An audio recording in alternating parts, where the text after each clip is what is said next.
All right, guys, welcome back to the round table. I'm sorry if it's a bit windy out here, but I've been moving from Brisbane to Sydney. I'm now in Clovelly. Was originally in Bondi when I first got down here 6 weeks ago. Just getting my feet on the ground. Sorry for the delays, but I'm doing actually a new series of art prints, which I can link to as well below, which are landscape on form. Sounds complicated, but you know, it'll make sense once you see it. But we're going to do some landscape shots today. We're using the wonderful IQ3 100 from Phase 1, and let's have some fun. So another thing that's kind of odd about the Phase 1 system is that you need a lot more light than you would expect. And how about this as well? It is very good for knocking out your backgrounds, but if you can imagine how, let's say my subject was just over there, gives you a little bit of an idea. That's probably about the safe distance, right? 2.8.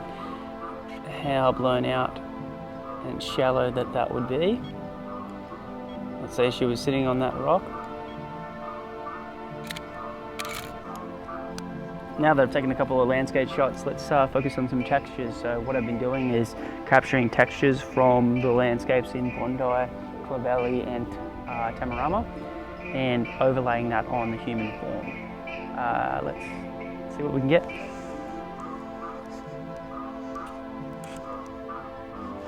Not sure how well you guys can see this, but this texture does work extremely well on this series. So there's some.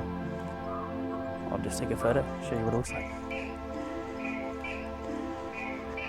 All right, guys, just before we jump down to the beach, I just wanted to give you some impressions about what it's like to shoot with this. It's definitely slow. It makes you more methodical in the way that you're going to shoot something. You think about it a lot more. It is very, it's very slow. But slow in a good way, actually. It's made me think about my shots. I'm probably getting, when I'm doing commercial jobs and branding, fashion kind of stuff, I'll probably have a 90% hit rate.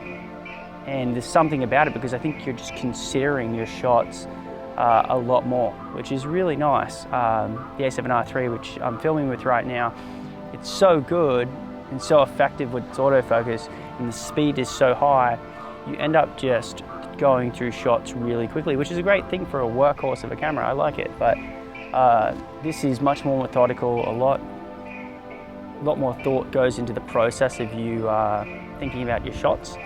And then also, I also really like the way that the images look.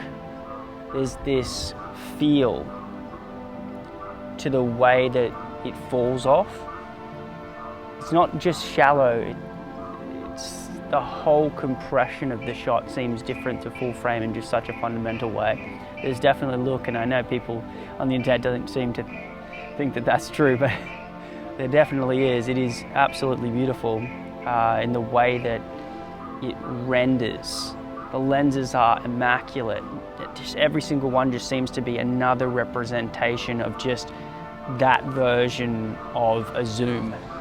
The 50 equivalent, which is the 80, which I've got on here, just looks correct, and the 110, which is an 85, just looks like the same thing, just a little bit more zoomed in. An incredible system so far. Let's jump down the beach. Not sure how well you can see it, but there is some beautiful textures in these rocks. This yellow and orange.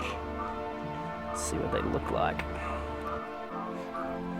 So one of the misconceptions with medium format, I think straight away, which I actually didn't know before that I bought it, is that you actually need a lot more light. So right now we're in broad daylight and it is 3.5. I'm set at 3.5 and 60th of a second, which is actually way too slow, so I have to be very, very careful. But you actually need more light than you do on a full frame sensor, weirdly enough.